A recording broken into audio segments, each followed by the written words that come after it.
মাধ্যমিক পরীক্ষার ফলাফল মানেই রামকৃষ্ণ মিশনের জয় জয়কার। এবারও ব্যতিক্রম হলো না। মাধ্যমিক পরীক্ষা 2025-এর ফল প্রকাশ হতেই দেখা গেছে হুগলির কামারপুকুরে নাম উজ্জ্বল করল দুই ছাত্র। পঞ্চম স্থান অধিকার করেছেন চৌধুরী মোহাম্মদ আসিফ এবং নবম স্থান অধিকার করেছে অয়ন্যা। কামারপুকুর রামকৃষ্ণ মিশনের বহুমুখী বিদ্যালয়ের দুই ছাত্র।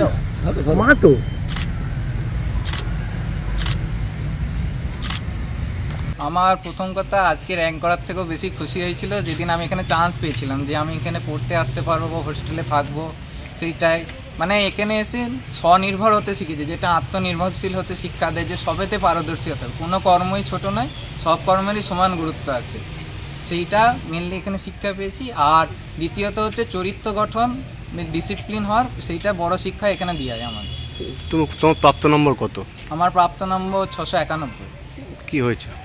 আর রাজ্যে পঞ্চম হয়েছে। বাবা বেশি পড়াশোনার করতো না? বাবা পড়াশোনায় অনুপ্রেরণা যোগাতো, পড়াশোনা করতে বলতো, নানা গল্প বলতো সে যে কীভাবে কী করা যায়। এমনি মায়ের সঙ্গেই বেশি কথা হতো। পরীক্ষার আগে মাই ফোন করতো, পরীক্ষার আগে আমরা যেহেতু হোস্টেলে থাকতাম, পরীক্ষার আগে মায়ের সঙ্গে কথা হতো। প্রথম মায়ের সঙ্গে বেশি, আবার সন্তান ছেলে হিসাবে মায়ের প্রতি একটু থাকি। বাবা কি করেন? বাবা প্রাইভেট টিউটর। মা গৃহবধূ। তুমি প্রত্যন্ত এলাকায় বাড়ি, কোন জায়গায় বাড়ি, আর কিভাবে সেখান থেকে এই রামকৃষ্ণ মিশনে এলে? আমার হচ্ছে গোঘাট থানা সাওরা পঞ্চায়েতে আমডাবাই বাড়ি। অ্যাকচুয়ালি আমি ঠাকুর গদাধর বিদ্যাপীঠে ক্লাস 4 পর্যন্ত পড়তাম।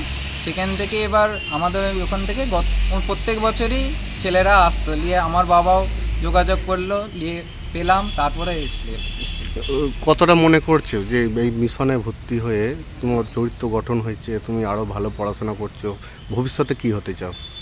সেরকম প্রথমেই বললাম আমি মানুষ হতে চাই, মেন কথা এটাই।